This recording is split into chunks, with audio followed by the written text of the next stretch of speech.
Well, nice to meet you and thank you for joining this session. Just a quick question before we start. All the product managers, raise your hand if you have a product analyst in your team. All right. Raise your hand if you have a department, analytics department in your company that you, I guess this lecture is in the right time.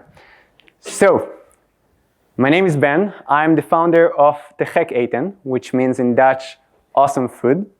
What we are doing, our mission is to reduce farm food waste. We buy all those vegetables and fruit that are a bit too small. The cucumber can be a bit too bendy.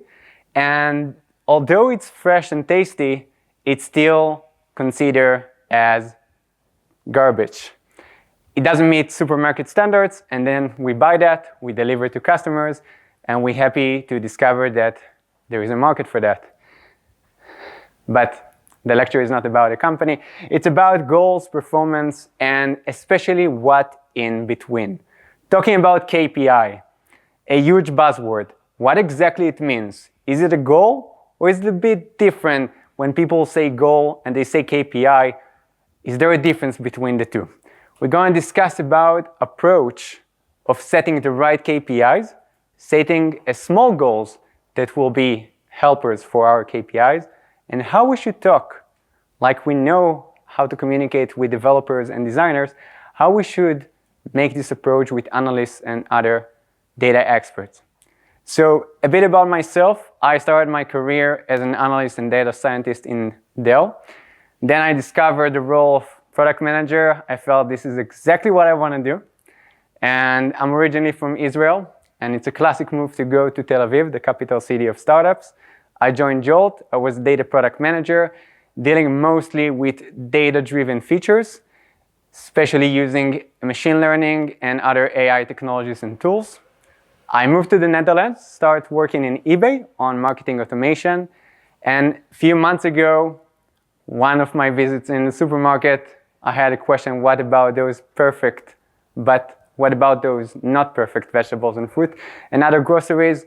And this idea made me want to be a customer. I realized that there is no such a thing in the Netherlands, and I wanted to make the Gek Eten, and this is how the company was born. So, the question in the beginning, if you have analysts in your team, if you have analytics department, or you don't have it at all, from zero to hero, no matter in which stage are you, I promise you that you will go with not just principles, but also set of practical tools to make sure that you know how to communicate your approach with analysts and other data experts to make sure that you set the right KPIs. So if you don't know, now you know. We will start with clean up all the mess and line up about KPIs, not just the term, but more about the meaning behind it and how it can help us. We will talk about different stages of company. If we are a startup or we even just on the product fit of the first feature product that we have until we are in a corporate level. How should be the approach as a product manager for setting the right goals? After that, before talking about what should be the ideal approach, we need to straight line and make sure that we're not doing some common mistakes that we can do, some bad habits that we should avoid. So let's start. Line up with KPIs. Let's clean a bit of the mess and talk a bit about KPI, which is a buzzword. When I heard for the first time key performance indicator, I was wondering, okay, they mean goal. Fine, let's set a goal. But it's not exactly the meaning of. There are some things that hide between those three words.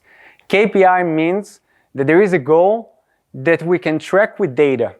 If we set a goal and there is no data that can support it, that we can track along the way, it's not exactly a KPI. It also needs to be time-bound, and not just for a week or maybe for a month, mostly for a quarter, half a year. This is the time, because KPIs are the main objective of the company, of the department, or for product managers, for our product. We want to know the main objectives, that if we meet those goals, we can say, okay, we succeeded. But also KPIs are here to say it's not just about meet the goal. It's also about tracking and see if we succeeded, why, how. If we didn't, same. We want to know what made it to be a small failure or big, and how we can, maybe in the middle of the way, change our behavior and our approach to make sure that we meet those goals that we set before. So a product manager wants to build what matters the most. And if we set KPIs, we want to measure what matters the most. And together it's a big win-win, because this is how we can make a better decision making and also track and make sure that we are on the right ride. So this is how we're going to do this. First, KPI and metric. If you didn't hear that term together, building the perfect set to know that we are on the right way. If KPI means the big goals, metrics are the small helpers that make us sure that we know exactly what happened along the way. So for example, we are in the gaming industry and we are in charge and owned the level 1 feature. We are part of the onboarding process, but it's not enough if we take the KPI, the performance KPI of user weekly activity. We need set of small helpers. So onboarding time and session duration, retention rate, customer satisfaction. Is it enough? No. Because if I would put all the metrics that I can think about, it would be a bit a mess for a slide. But we want to make the perfect set that when we talk about KPI, we put all the small helpers that we call them metrics. And during the time that we check and measure our success, we know if something didn't work well, why? Why exactly? And how we can change a bit our approach to make sure that we set our goals and meet them. Company stages. Let's start with the product fit. We're just a small business. We didn't even make it with a product that is launched and succeeded. We are on our first goal, first product. We want to make sure that this is something that the market likes. Until the stage that we already have a product fit. We saw that the proof of concept is good and we have clients, but still we don't have a lot of. So here is an example from our company. We, as I said, deliver products, groceries, that not meeting the supermarket standard and deliver it to customers. We have 250 clients. We have 4 employees. We have 1,000 sales, which means that every customer bought between 1 to 7. And also, we exist for 2 months. Now it's 3 months, but this is the status of a bit 1 month before. And the question is, which KPIs should we set? But the answer is that we only have 1,000 sales. And more than that, we know our customers. We don't have a lot. Let's be honest about it. What a KPI will tell me that I cannot know if I'm interviewing many customers, if I see by some tools that I have what is the behavior while they're going into the website. I can send surveys. I still can know a lot of customers. When Jeff Bezos, for example, sold only books, and he sold 100 books per week, he could set a goal, the next time it's going to be 110 books. Does he need KPI for that? Is it a lot of data that he has at the moment that he is confused? Maybe that thing that sounds like a disadvantage, we will see how we can manage it to advantage until we have enough data. But another question that I receive from many product managers is, how much data is enough? I'm not a data person. I don't have that expertise. I don't want to dedicate a lot of time on that. I just want to make sure that I can do this. I can set that KPI. I can set those metrics. And that question is a bit hard because it's laid on statistics and some mathematical tools. And in the bottom line, you don't need much to know by yourself. There is on that slide a link that I put that you can see approximately how much you need for a question. For example, how many sales do I need to track something that is connect to sales. And that link can help you a bit get a way of send. But you can advise with analysts, and you don't need to do this by your own. And as Bob Marley says, no data, no cry. Part of the things that we should take as not just a small company, maybe also as a big company, even if we're bigger than early growth startup, is do we have the relevant data? Do our tools, the tracking and collecting data, are collecting the relevant data? I worked in a company that collected a lot of data, and when we needed to test something, we didn't have nothing that relate to the product that we developed.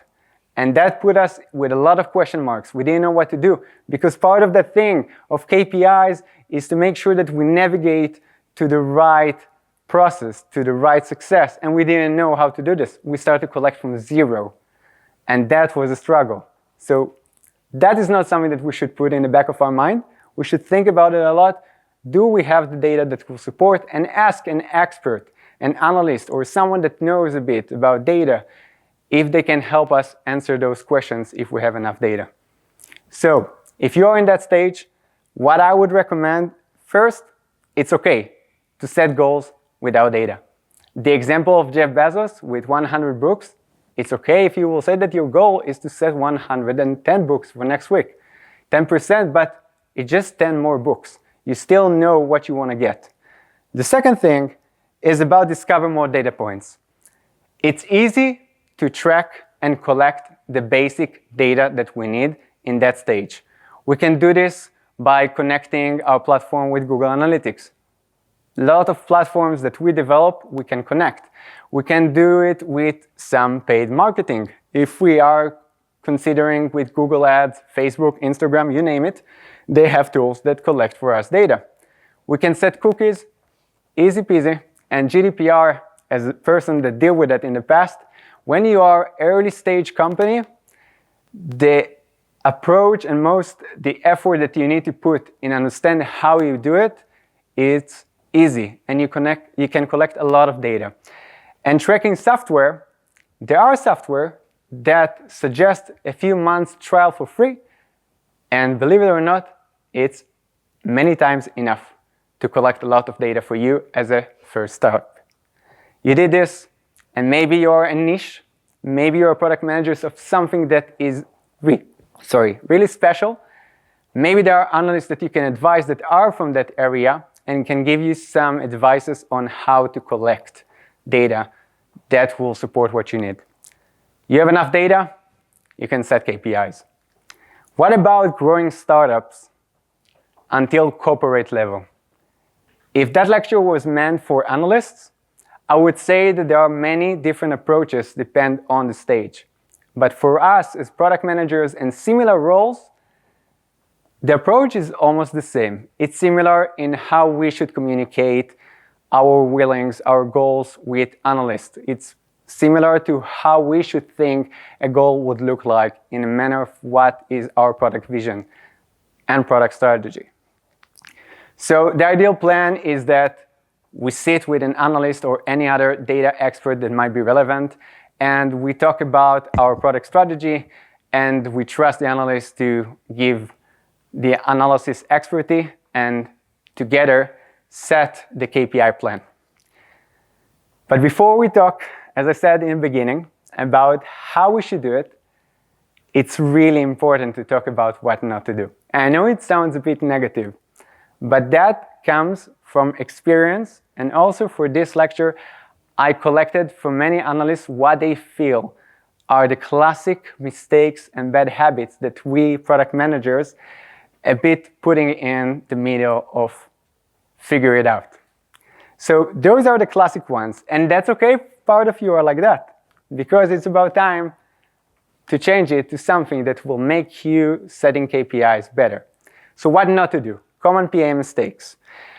Wrong methodologies and lack of communications, how exactly that is. First, we're afraid about data. We're shaking from Excel sheets. We know the term of BI, but we're not actually engaged with it. And 1001 reasons why we telling the analyst, listen, it's your job, it's your role, do it, I trust you, I'm not trusting my gut feeling, I don't know much about data, go figure it out alone.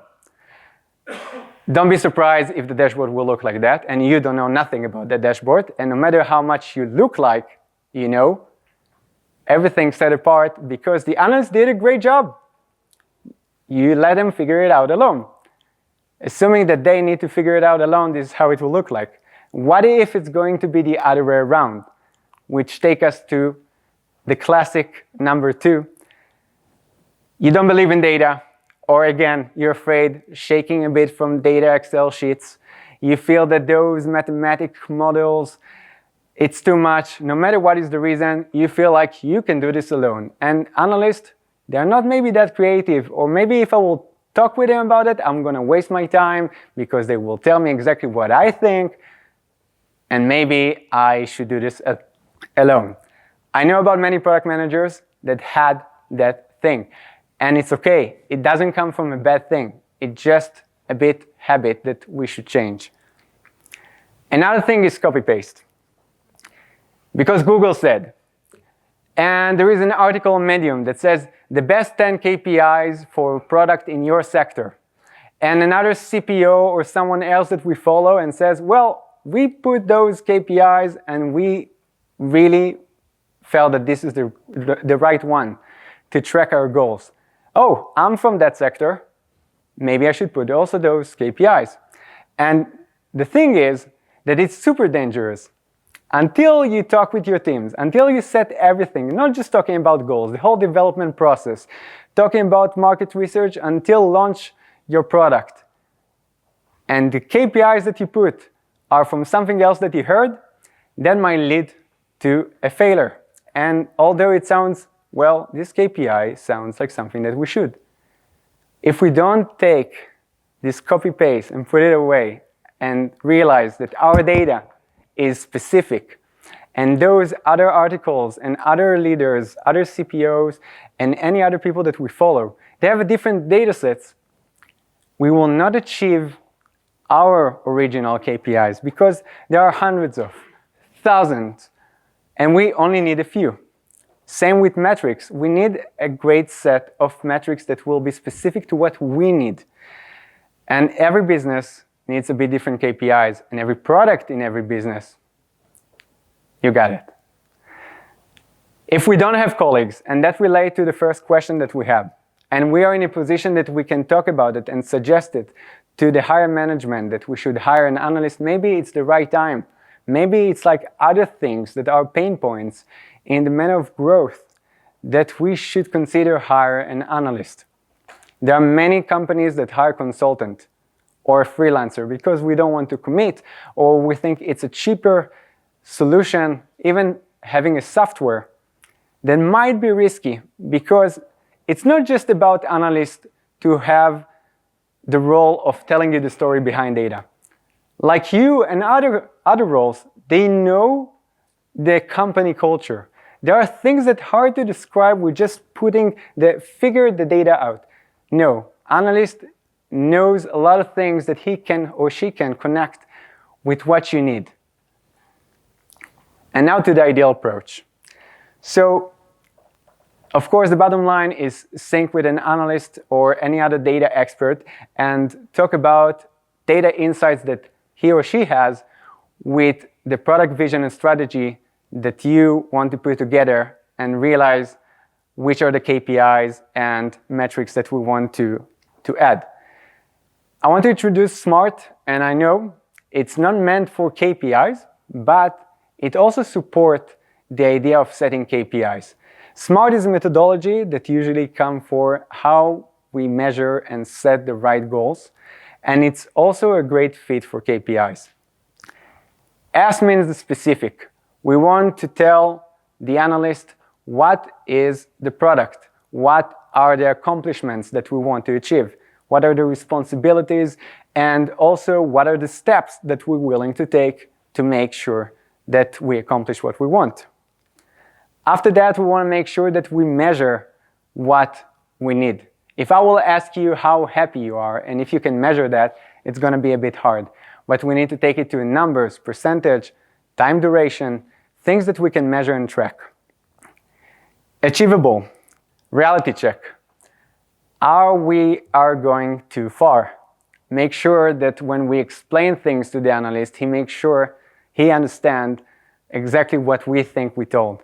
And also, maybe a bit reality check for ourselves, that we are building the right thing, but also we have enough sources and enough time. Relevance. How relevant? Why we are setting the goals that we are setting? If S talk about the what, R is more about the why and how, to make sure that the analysts understand. And the last one, as we like, time-bound deadlines. Just for a second, I want to talk about everything and put the measurable aside, and I will remind what we should do with measuring our goals, how exactly we're doing it. So as Joy said, important information, sharing is caring. How we share the information with an analyst? Well, this, when I talk about principle, now it's the practical. How we should do it, how should be a conversation with an analyst. So first, talking about the product strategy and lay on the specific and achievable parts of the SMART methodology. We want to share about the business goals and the business problems. And like any other conversation, that it's not special here, we want also to talk about the challenges. Because somehow when we talk about business problems and business goals, challenges lights a different light in our mind and open some doors that the analyst will figure out more things. When we talk about those issues with the analyst, make sure that they will ask you questions, that they connect the dots with the data, because this is their expertise. After that, product success. As a product manager, what is a success for me? How I measure success? And also, what you, analyst, data expert, what do you think about how I measure that? You'll be surprised to know that sometimes when you thought that this is the right way, analysts can really help you achieve the right ways to think about success. Priority. What is critical and what is not? And I'm not talking about a regular conversation with developers or designers or any other technical and a bit business role. It's more about the high level. We want to make sure that the analysts understand what is critical and what is not, that when he or she will go to the data and check insights, they will know what should be more important and what less. Same with deadlines. And now it's the time. Setting KPIs.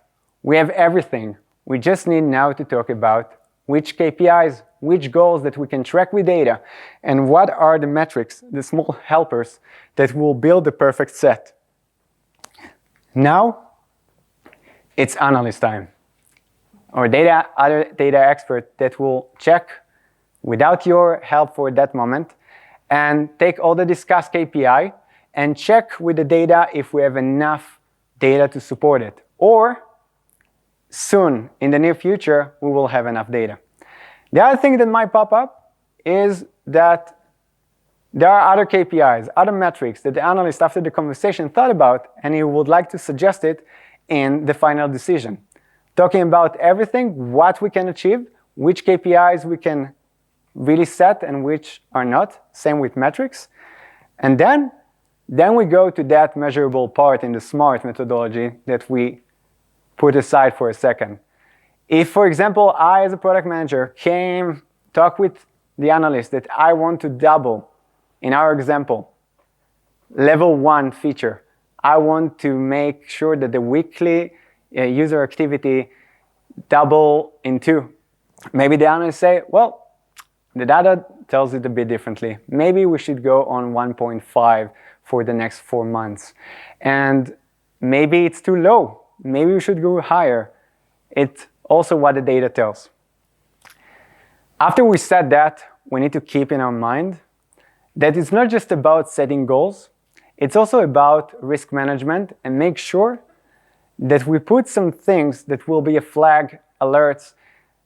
If we set a KPI for 6 months, maybe after a month or after a few weeks, it will be great to know that some metric or something didn't work well. And if we will continue with that trend, we might lead to a chaos and disaster and a big failure, and not what we want. So for example, if we take that feature of level 1 and we set that weekly user activity is by 15%, we want to increase it in 4 months. But maybe it's great to have a risk metric of minus, or churn is 5% in the first month, to make sure that if that happened or it's close to 5%, maybe we should change a bit the way of development, the way of approach. Not changing KPIs and not changing metrics to make it in our favor, changing our behavior, our approach, because the users respond differently to what we thought. So that risk management will help us avoid some failures. So no gut feeling. Trust analyst. And I know that I discussed about them a lot because I saw that we as product managers, we have developers and we have designers and we know how to communicate that. But with analysts, it's a bit different conversation. It's a bit different approach. Of course, between developer to a designer or different kinds of developer, but somehow that conversation with analysts sounds like we should do the same. I hope that you saw that it's a bit different, and it's part of the role. They would like to give data insights. They would like to help us set KPIs and metrics. Questions?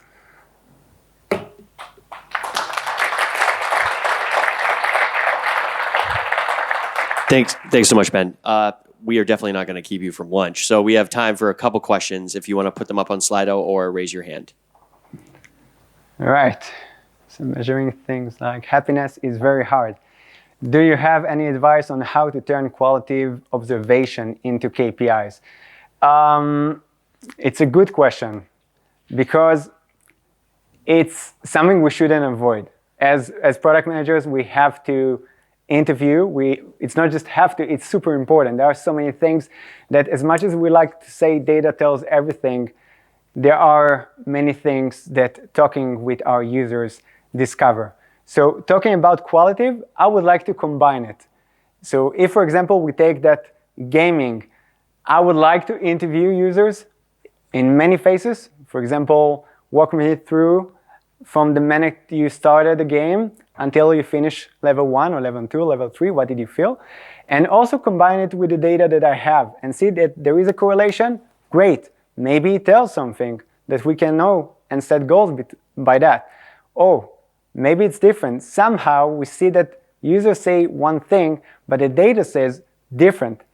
It doesn't mean that it's a wrong approach, but it means that maybe we should ask or interview more. Maybe we should send more surveys and tackle the qualitative and also the quantitative and see how to get there until we make a right decision. Probably one more, Ben. All right. I hope I'm not offending. I'm just taking the second one. Would you say you should start collecting data before browsing what to measure, or first define what to measure and then collect it? Benefit, drawbacks. I don't see any drawbacks, honestly. I feel that when we can set a tool and we can collect data, it doesn't harm anyone. Maybe, just maybe, if there is a pop-up message, we should think about if that can make us collecting less or make potential users, some personas that we want them to buy our products, maybe they don't like it and they will go out. So I would go with some conscious steps to collect data in a way that I can collect and not disturb my user first interest and onboarding process. Another round of applause for Ben. Thanks.